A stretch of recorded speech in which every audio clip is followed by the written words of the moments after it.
प्रधानमंत्री श्री नरेंद्र मोदी जी आज एक युवा संकल्प रैली के लिए हिमाचल आने वाले थे मंडी। वो आ नहीं पाए। ये हमारे लिए भी हिमाचल प्रदेश वासियों के लिए और भाजपा के लोगों के लिए भी होगा। हमारे लिए भी, हमारी भी बहुत उम्मीदें देश के प्रधानमंत्री जी से।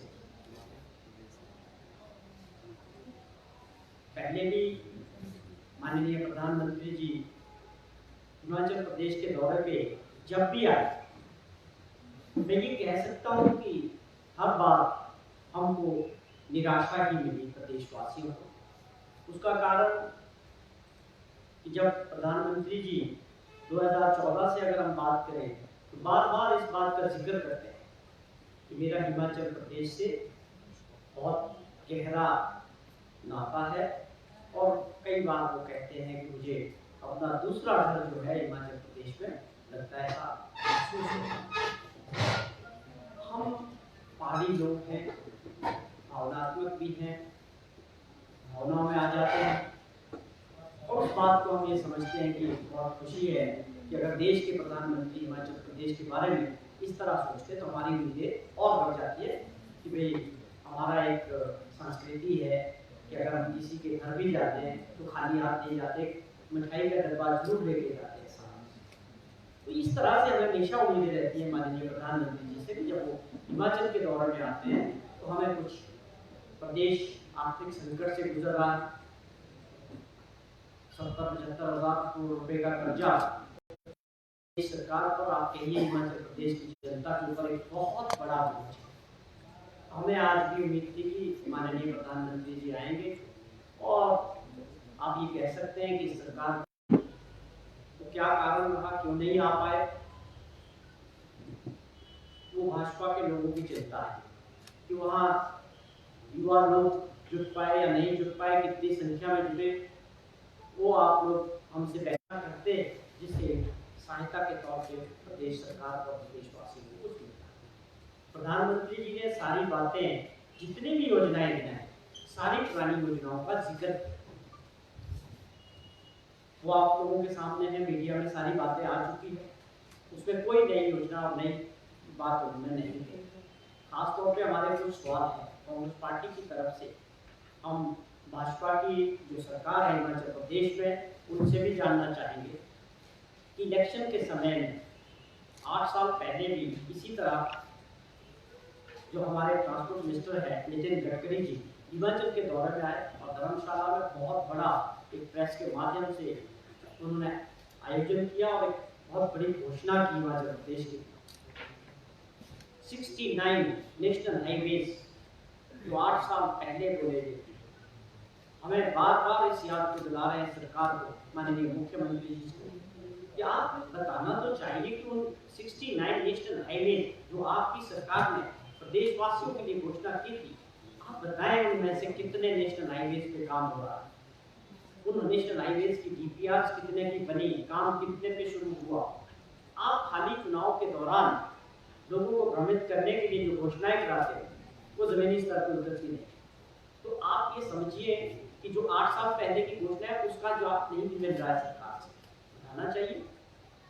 छोटा पहाड़ी राज्य है, 69 नेशनल हाईवे हमारे लिए बहुत मैटर करता है, बहुत बड़ा वो घोषणा है, लेकिन आज उसकी वास्तविक स्थिति क्या है, वो घोषणाएं कहाँ तक पहुंची, कितने नेशनल हाईवे बने, कितना पैसा उसके अंदर रहा है। तो ये माननीय मुख्यमंत्री जी से हमारा सवाल है कांग्रेस पार्टी की तरफ। उसी प्रकार और बहुत सारी ऐसी घोषणाएं जो आज वो कर रहे हैं।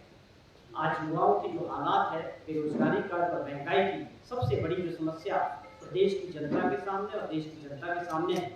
वो हिमाचल प्रदेश में जो आज बेरोजगारों का आंकड़ा है वो 14 लाख के करीब पहुंच चुका। और आप अगर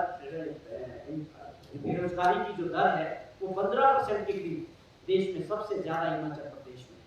ये दोनों बातें बड़ी गंभीर है कि जब किसी के पास काम धंधा या रोजगार ना हो तो आप समझ सकते हैं कि उस परिवार की, उस बच्चे की कैसी स्थिति होगी। और साथ में महंगाई की बात, तो बेरोजगारी के लिए आप बताते हैं कि आपने वादे किए थे देश की जनता से 2 करोड़ लोगों को रोजगार देने की बात माननीय प्रधानमंत्री जी ने 2014 में की। अगर हम इसको जोड़ दें उसी हिसाब से 8 साल में 16 करोड़ लोगों को रोजगार मिलना चाहिए था देश में। क्या वो मिल पाया? क्या आपकी कही हुई बातें सच हुई? आज यहाँ हालात ये है हिमाचल प्रदेश, मैंने जैसे जिक्र किया कि बड़ी संख्या में लोग जो है बेरोजगार है, युवा साथी जो पढ़े लिखे हैं, जो आप काम की तलाश में है, काम नहीं मिल रहा। ये अपने आप में बहुत बड़ी समस्या है। हिमाचल प्रदेश देवभूमि भी है और वीरभूमि भी। वीरभूमि कि हमारे सबसे ज़्यादा जो कंट्रीब्यूशन है इंडियन फोर्सेस में, चाहे वो जो आर्म फोर्सेस है उसमें सबसे ज़्यादा जो कंट्रीब्यूशन है तीनों सेनाओं में हिमाचल प्रदेश के लोग बहुत संख्या में। जिस प्रकार इस सरकार ने वहाँ भी हमारे लिए दरवाजे बंद किए, जो अग्निपथ की जो ये योजना लाई जिसमें अग्निवीर केवल 3 साल के लिए 4 साल के लिए रोजगार मिलेगा, इससे भी बहुत बड़ा आघात जो है रोजगार को मिलना था बच्चों को, वो बहुत बड़ा नुकसान हुआ है और उसके लिए पूरी तरह से प्रधानमंत्री जी और उनकी सरकार जिम्मेदार है। और प्रदेश सरकार को भी बताना चाहिए मुख्यमंत्री जी को कि 5 साल में आपने एक व्हाइट पेपर जारी करना चाहिए कि एम्प्लॉयमेंट में आपने कितने लोगों को हिमाचल प्रदेश में रोजगार मिला, वो सरकारी क्षेत्र हो या गैर सरकारी क्षेत्र में हो, वो आपको आज प्रदेश की जनता को बताना चाहिए। ये अपने आप में महंगाई और बेरोजगारी को झेल रहे लोग बहुत स्ट्रेस में है, दबाव में है। सरकार की ओर देखते हैं ऐसे समय में कि सरकार से मदद मिलेगी और देश के प्रधानमंत्री से कोई रास्ता दिखेगा, लेकिन आज पूरी तरह से प्रदेश में आए और कुछ इन चीजों के बारे में जिक्र ना करना, महंगाई और बेरोजगारी को जिस तरह प्रधानमंत्री जी ने बिल्कुल जिक्र नहीं किया, ये अपने आप में प्रदेश की जनता को निराश करने और उन सभी साथियों को निराश करता है जो किसी न किसी तरह रोजगार के इंतजार में, अपने काम धंधे के इंतजार में। और भी प्रधानमंत्री जी ने पिछले दिनों जो हमारे दूसरे वर्ग थे, जो एप्पल इंडस्ट्री है, जो फ्रूट्स स्टेट है हिमाचल प्रदेश, 2014 में प्रधानमंत्री जी ने कहा कि हम हिमाचल प्रदेश के सेब को जो इम्पोर्ट ड्यूटी है उसको 100% करेंगे। उसका मतलब है कि जो बाहर से जो सेब आयात होगा उसके ऊपर जो शुल्क लगेगा उसको इतना बढ़ा देंगे कि जो हिमाचल प्रदेश में जो सबसे ज़्यादा सेब उत्पादन करता है हिंदुस्तान के अंदर, हम उन लोगों को बचाने का प्रयास करेंगे। जो बाहर के सेब जो आते हैं, ईरान का सेब आ रहा है, चाइना से आता है, अमेरिका से आता है, लेकिन खास तौर पे जिस प्रकार ईरान से और अफगानिस्तान के रूप से, अफगानिस्तान के साथ हमारा जो संधि है उसमें ड्यूटी फ्री है, तो उस तरह से जब से हमारे देश में आता है तो हमारे लोगों को उससे कम्पीट करना बहुत मुश्किल है। लेकिन प्रधानमंत्री जी ने 100% छोड़िए, कुछ नहीं हुआ, 8 साल का समय बीत गया, उन लोगों के साथ पूरी तरह से धोखा हुआ। ये हमने नहीं कहा, प्रधानमंत्री जी की स्पीच रिकॉर्डेड है जब उन्होंने वो भाषण दिए 2014 में, उसमें साफ तौर पर उन्होंने जिक्र किया था और ये भी कहा था कि हमारे जो कोल्ड ड्रिंक्स बनते हैं, आप पेप्सी की बात करें, आप कोका कोला की बात करें, कोका कोला, उसमें हम कहते हैं 5% जो है फ्रूट्स का, एप्पल का फ्रूट्स का जूस बनाने की बात करेंगे, कानून बनाएंगे जिससे हमारे प्रदेश के अंदर जो बागवान लोग हैं उनको एक बहुत बड़ा बूस्ट मिलेगा, बहुत बड़ी सहायता है। ये सारी बातें खोखली साबित हुई, झूठी साबित हुई, जुमले साबित हुए। देश के प्रधानमंत्री द्वारा कही हुई बातें अगर जुमले साबित हो तो देश के लोगों का सिस्टम से जो है विश्वास उठ जाता है। प्रधानमंत्री जी देश के जब वो कोई बात कहते हैं तो वो जमीनी स्तर पर दिखनी चाहिए, लेकिन आज दुर्भाग्यपूर्ण है कि मोदी जी की सारी बातें अच्छे दिन आएंगे। किसके आए अच्छे दिन? काला धन आएगा, कहाँ आए? 15 लाख रुपए हर खाते में आएंगे, कहाँ आए? आज उन बातों का जिक्र ना करके देश के प्रधानमंत्री केवल पुरानी योजनाओं को बना के आज हिमाचल प्रदेश में वर्चुअल माध्यम से जो आज उन्होंने रैली को एड्रेस किया। कांग्रेस पार्टी पूरी तरह से इस बात से निराश है कि देश के प्रधानमंत्री जी को ये ऐसा मौका था कि वो महंगाई, बेरोजगारी पर अपना जो उनकी सोच है और देश की जो सोच है वो बताते और आज हिमाचल से वो जो है देश को एक मैसेज देते कि किस प्रकार में महंगाई और बेरोजगारी से निपटना है। तो ये हमारे कुछ मुद्दे थे जिसमें मैंने नेशनल हाईवे का जिक्र किया और अपने बागवानों और किसानों का जिक्र किया कि किसानों से वादा किया था कि आपकी जो आय है वो इतनी होगी। आज हालात बदतर है, लोगों को अपनी लागत नहीं मिल रही। सेब वालों के लिए जो आज हालात झेली हैं, जो सैकड़ों हजारों लोग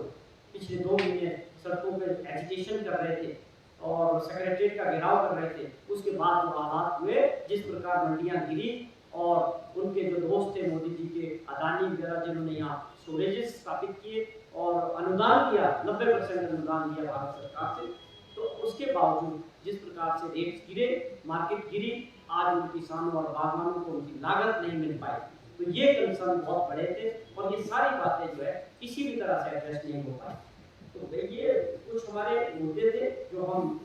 आज उम्मीद के साथ थे कि प्रधानमंत्री जी आएंगे। कुछ बेरोजगारी, महंगाई या जो ये पुरानी उनकी कमिटमेंट्स थी हिमाचल प्रदेश के लोगों से, टूरिज्म के क्षेत्र में उन्होंने बड़ी बातें कही कि हिमाचल में बहुत बड़ा पोटेंशियल टूरिज्म के क्षेत्र में है।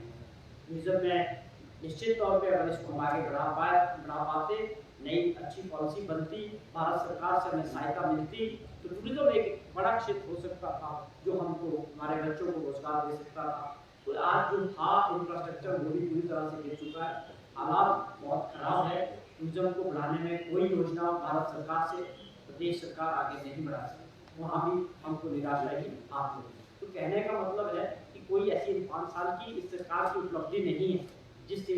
प्रदेश में जो है बच्चों को आने वाले समय में रोजगार ये सरकार दे पाए। जयराम सरकार का भी हमारा 5 साल का इनका कार्यकाल जो होने वाला है। आप इलेक्शन मोड में जा रहे हैं वो सही है, भाजपा लड़े, आप पूरे आयोजन कर रहे हैं पूरे हिमाचल प्रदेश में और हर महीने आप कर्जा उठा के प्रदेश को चला रहे हैं और सभी के सामने, और उसके बावजूद अगर आप एक बहुत बड़ा करोड़ों रुपए का खर्चा इन आयोजनों में कर रहे हैं और वो दिखता साफ तौर पे कि आपकी वो तैयारी इलेक्शन को लेके, और करोड़ों रुपया खर्च हो रहा उसमें, सारे ट्रांसपोर्ट के बसेस को, रूट्स को शिफ्ट करके लोगों को इकट्ठा किया जा रहा है, सरकारी अफसर लोगों को ला रहे हैं, जिनको योजनाएं मिली हैं उनको उन सरकारी अफसरों द्वारा उसमें रैलियों में बुलाया जा रहा है। तो आप जिस प्रकार से लोगों के ऊपर और बोझ डाल रहे हो कर्जा लेके,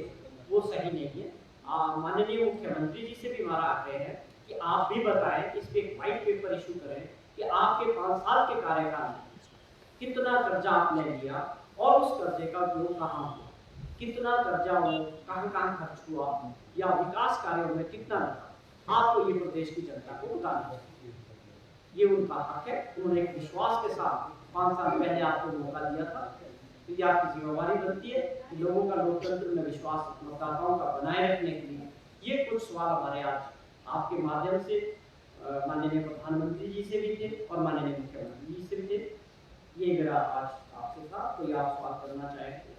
कर सकते हैं। सर, भाजपा की तरफ से ये कहा गया है कि प्रधानमंत्री ने पहले ही हिमाचल को एक तो बल्क ड्रग पार किया है और इसके अलावा हाथियों का जो इतना था काफी लंबा से हिमाचल उसको भी पूरा किया है।